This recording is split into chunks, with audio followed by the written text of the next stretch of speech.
Ay pala, oh, may ano. Watson. Ayan o, installer.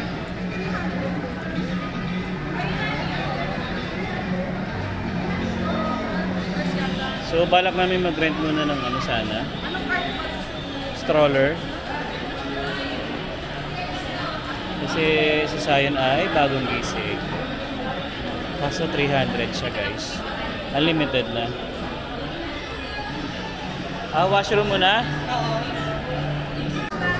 So guys, ito magre-rent tayo ng cart. Ayan, dalawa kasi yung batuta eh. Ayan, kasya na sila dyan.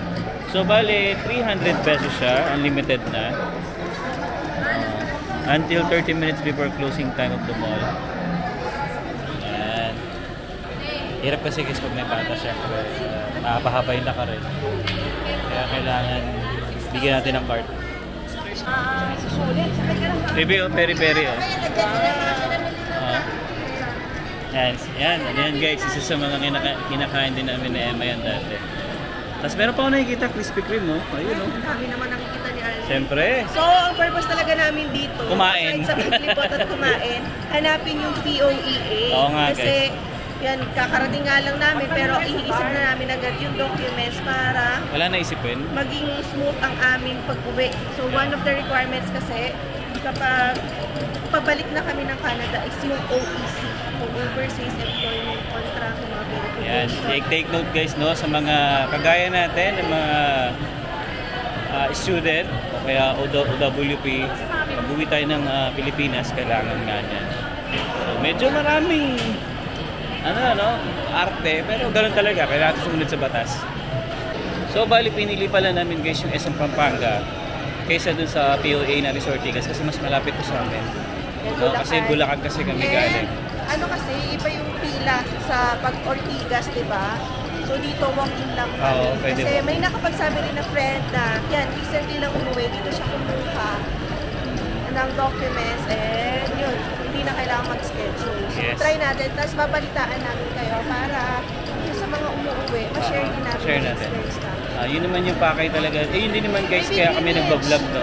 Para Yan ang ma-share gusto ni namin. Alvin. Yeah. Oo, Greenwich. Tinanong ko pa naman sa kanina yun doon sa kapatid na Emma kung meron nga Greenwich sa area nila kaso wala daw. So, yan, isa sa mga syempre kakainin natin yan. Pero for now, Yeah, I'll call him. POA muna tayo. Ganyan. So ito guys, no, gaya na sinabi ko kanina, 300 siya. Full day na, no? Pero tingin mo ba worth it yung ganito? Hindi, bumili ka na lang ng stroller. Kapag dito kasi Pilipinas, pero kasi hindi na kami nagdala ng stroller for Zion. Sabi namin kaya na namin yan, pero ang bigat pala. Hindi kasi ano nga, 1 hour lang kasi yung layover natin sa Hong Kong. Kaya hindi na kami nagdala ng stroller talaga. Dito na tayo guys sa POEA dito sa SM Pampanga. So update namin kayo guys mamaya at pipila muna tayo. Ayan, so ngayon guys is waiting na kami sa number namin. 109, 110. Walk-in lang kami guys. Ayan. Tapos, nasikaso kami agad pagkapasok. And then, anong ginawa? So, createan kami ng account sa OEC na yan. Bilis lang siya naman yung nag-assist. Hindi kami blinim na wala pa kaming account. Tinanong lang. So, kung wala, gagawa niya. And then, tinanong yung contract. So, meron na kaming nakuha ang contract from Vancouver. So, inasikaso ko rin yung bago umuwi. Verified siya per page and nagbayad ako ng $11.5 Each ba yan? each. So, yan, mas i-detail ko yan later on. Pero yun lang, nung createan na kami ng account, tapos kinuha niya yung contract, details, yun, parang antay na lang daw for number. So, kinuha lang din niya yung mga passport details namin. And I think, medyo yun lang, Medyo ang waiting matagal lang yung matagal for, kasi yung sa encoding niya, ang bilis lang. Yung waiting, siguro yung ito na yung 60, document. Kasi, 62. 63. First time namin gagawin to kasi nung umuwi si Alvin dati, walang ganitong requirement. So, recently lang yung ganitong requirement para sa mga PGWP holders, mga OWP. So, kailangan natin mag-comply. And inaasikaso namin to para wala na kaming isipin later on. So, tuloy-tuloy Ginawa lang na agad namin day 1 pa lang guys. Day 1, kakarating lang. Para wala na nga. Hindi, tsaka ang purpose din namin dito, andito yung Sky Ranch. So, dito rin makakapasyal. So, okay na rin na Pampanga kaysa sa Ortigas. So, wait na tayo. Tsaka kasi with this Ortigas, nahirap ang parking, iba traffic. So, ito na lang yung namin, pinili namin. Balitaan namin. Yes, mamaya kwento namin kung ano yung mga magaganap. Ayan, so ito yung mga nakakamiss dito guys, no? Yung mga pagkain dito sa atin, especially sa mga food court. Meron sizzling plate, yan, kumakain din kami na Emma dyan. Ayan. Tapos mamaya guys, i-share namin sa inyo yung experience namin dito, tsaka yung mga kailangan din talaga. Ayan. Ay! What? Ha? Wow! Okay. Finally. Joy, saan tayo? First floor? Kain tayo. O, kakain na muna kami guys. Then mamaya, yan, share namin sa inyo yung experience namin dito. Kung paano kumuha na itong OEC na to.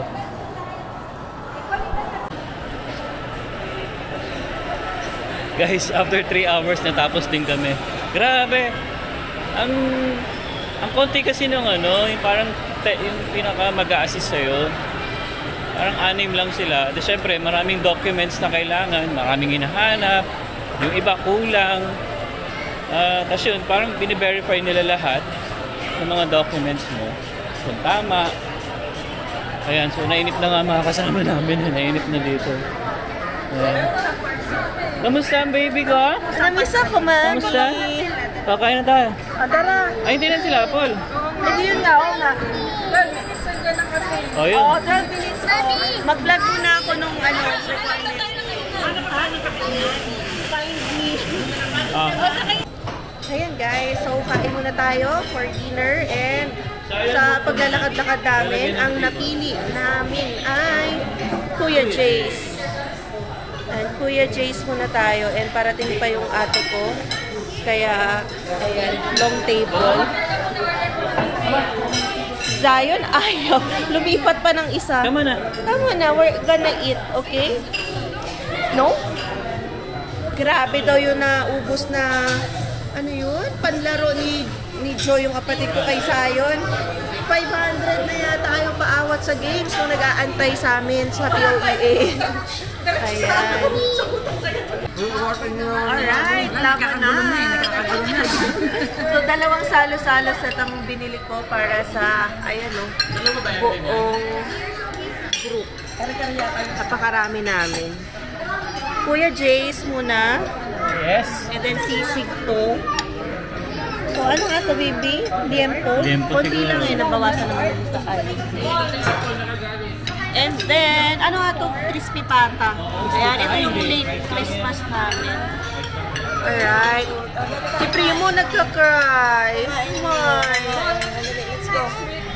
So, antay lang din kami nung isa pang set nung order. Isang set pa lang ba ito? Isang set pa lang. Kasi yung kare-kare wala pa.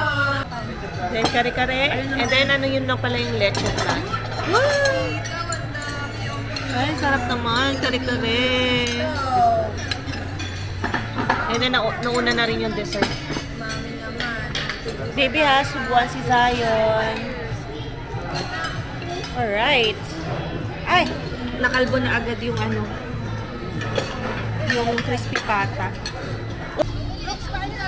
Alright guys, so dito na ako sa Sky Ranch Pampanga pa rin. Halos katabi lang siya ng SM Pampanga. Ayan Wow! Ay, pangit naman ang mukha. Naughty face. Wow! Saya-saya. Okay, tayo na group. Let's go! Open lang siya. Ang bayad dun sa mga rides lang. So, ayun. Wow, saya. Ay, picture pala kami. Copyright nga lang tayo guys, no? Siguro video na lang ng konti. Ay, grabe. Sa Pilipinas na ba talaga tayo? Ha? First day pa lang, ang dami nang napuntahan. Okay, kailangan sulitin to guys kasi bisan lang to. Eto na sila. Zion! So guys, ayan, nasa taas na kami ng Pampangas Eye. Nasa loob ng Ferris wheel. Mga madilim. And tanaw namin na yung Robinsons dito. So nasa SM lang to. San Fernando, Pampanga. So, highway na yan.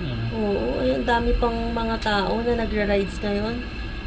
And 180 pesos lang naman per person. Magkano sa dollar yun? Kung gusto nila ng yung all rides, 350 ba? 450. Oh, 350. So, $4 to $5 lang to. Mura Diba? na. Okay na. Alright. Doon pala nag-all ride na tayo. Okay, so tapos na tayo guys dito sa Ferris wheel. Yeah, sunog na yung 180 natin. Ganun lang siya, isang ikot lang. Tapos ngayon ay siguro maglalaro lang muna sila dito. Pero si Zion, medyo nakakaramdam na ng pagod. Kasi iba pa yung niya, yung oras niya, no? Kasi guys, sa Calgary ngayon is 6 AM na. Kaya medyo na rin kami, nararamdaman na namin yung pagod. Tsaka wala pa rin pahinga. Hindi, ang kasi guys, syempre, gusto namin yung oras ng Pilipinas na rin. Kasi ang hirap eh.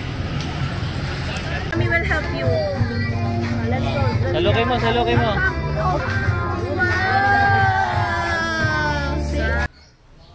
Alright, good morning. Good morning sa lovebirds na to. Anong pangalan nila? Rio and Ria. Wow. Nagtago na. Nagtago na hiya. Ay, bago kasi kayo. Oo nga. Zion. Hey, mag-swimming daw kayo later. Yeah. Yun o, swimming pool. Yeah. Eating papay si Zion. Hi guys! Ayan, nakauwi na pala kami kagabi and hindi ko na na-vlog yung about sa aming OEC. Yan, tsaka yung employment contract verification namin. So, ituloy muna natin. Ayan, nandito tayo sa dining area. Yan, sa bahay ng mga kapatid ko dito sa Bulacan. And yes, para ma-share nga sa inyo kung ano yung mga documents na inaasikwaso namin pabalik ng Canada. Yan, at first, bago kami umuwi, ito yung ginawa ko. Since Alberta, yung province kung nasan kami nakatira, kinontak ko yung office ng DMW or Department of Migrant Workers sa Vancouver. Yan, kasi meron din sa Ontario, pero covered niya yung provinces doon sa east. So, kung part ka ng Ontario, Montreal, and then, ano pa ba yung mga katabi niya yan? Manitoba. So, feel ko, dun ka dapat mag-inquire sa office ng Ontario. Pero pag nasa bandang west ka, like base ng British Columbia, Alberta, Saskatchewan, yan, dito ka dapat mag-inquire or magpa-assist sa DMW office sa Vancouver. So, first and foremost, yan, tinignan ko muna ano yung requirements para magpa-contract verification. So, dapat kasi para makakuha ka ng OEC ay mapa-verify mo yung contract mo sa DMW dito sa Canada. So, yan, ang mga ipinasa ko para mapa-verify yung aming contract ay ito, valid passport namin. Scan lang naman to. And then, yung employment contract. Sunod, yung pay stubs, yung latest ones. Yan, kahit last 3 pay stubs lang. And then, yung pang-apat, yung work permit. So, since recently na-approve tayo, yung latest work permit ko, yung post-graduation work permit ko, yung pinasa ko. And then, that's it. So, yun lang yung pinasa ko. So, sinabi ko na we are applying for employment contract verification para ma-issuean kami ng OEC dito sa POEA or sa DMW sa Pinas. Yan, once we get home. And after 2 days, nag-reply sila. So, in-assess nila yung mga documents na sinabit ko and they asked me to pay $11.50. So, $11.50. So, binigay nila yung email address kung saan ako magsisend. Kasi via Interact lang naman yon. And then, just send them yung password yan para makuha nila yung amount ng money. And then, after nila ma-process yun, inissuean na nila ako ng contract verification. May stamp na yon per page. May official receipt and stamp yung employment contract. So, yun yung first stage. And then, once we get here dito sa Philippines, ayan na, pumunta na agad kami sa DMW dito sa Pampanga. So, yun nga, na-share na rin namin kanina na may option rin naman kayo sa other offices and even sa Ortigas, yun yung main. Pero, alam na rin namin na sobrang haba ng pila doon and baka matagalan tayong makuhaan yun. Siyempre, para hindi na balik-balik, diba? So, nakinig kami sa advice ng isang kakilala namin kasi nakuha niya lang din yun within the day. Pumunta kami kahapon sa SM Pampanga, SM San Fernando, Pampanga. And then, maganda, i-print nyo lahat kung ano yung sinubmit nyo doon sa, yan, like Vancouver. So, pagka-print nyo, yun yung isasubmit nyo later on for, yan, OEC verification. So, napakabilis lang nung gumawa ng account, gumawa kasi ng account sa DMW. Pero, ang matagal, inabot kami ng 3 hours sa pag-aantay para matawag. I-assess kasi nila talaga one by one yung documents. Tingnan yung contract, ilang pages, dapat every page kasi may stamp na verified. So, tumagal nga kami doon ng 3 hours. Pero, nung kami na, mabilis lang kasi yun lang yung requirements namin. Feel ko kasi sa ibang OFWs, medyo madaming documents na pinapasa or magbusise. So, iba-iba klase rin naman kasi ng OFW. So, kami, like open work permit or PGWP, yung iba kasi direct hire or under agency. So, pagkapasa namin doon, yun nga, inisyo na kami ng OEC. Ayan, 1-page document lang yon. And then, magkano yung bayad? 1,416. So, 1,416 yung binayad ko. Yan, and then, yan, each kami ni Ali. So, 1,416. And then, yun, nakuha na lang din namin within the day. So, yun yung ipapakita namin sa immigration once hanapin nila yung OEC. Yun, diba? So, sa dami ng requirements talaga dito, yan, first day pa lang namin sa Philippines, inasikaso na agad namin yung documents para makalabas ng Philippines, yan, papunta Canada. Kasi, hindi mo may expect, diba? Hindi mo ma-anticipate lahat ng pwede mangyari. So, maganda na prepared ka. So, di ba, plus nyo na lang, kunwari, 11.5, nasa $500 ba? 500 to 600, plus 1,416. So, nasa 2,000 din yung pagpaprocess ng verification and then OEC. Ang kalaban mo lang dito, pagdating sa Pinas, yung time talaga. Tapos, syempre, kung pupunta ka ng Pampanga or Manila, yung transpo mo, depende kasi kung saan tayo nakatira, mga yung iba, taga Visayas pa, taga Mindanao. So, hindi ko sure kung may offices kayo doon sa mga areas nyo. So, check nyo na lang din. Kasi, yung OEC nga, na i-issue siya sa mga offices dito. Unless, yun nga, hindi ko na-check kung may online, kung napaprocess nila yun ng online. So, at least, na-share ko yun lang sa inyo, yung naging experience namin and yung nag-share ng experience nila. Kasi, naging effective din naman sa kanila yun. So, yun lang naman ang aming update, no. I hope nakatulong itong video na ito. And syempre, papalitaan namin kayo kung may hanapin pang ibang documents kapag umuwi na kami. Yan, pabalik ng Canada. Yan, kasi as far as we can remember, ayan, kailangan lang din yung permit, yung ETA namin, which is meron na agad yun, nakakabit na yun sa work permit namin nung naaprubahan kami. And then ito, syempre, yung OEC na inasikaso natin. So, yan. If you have any questions, you can comment your questions down below. And yes, we will see you again on the next one. Peace!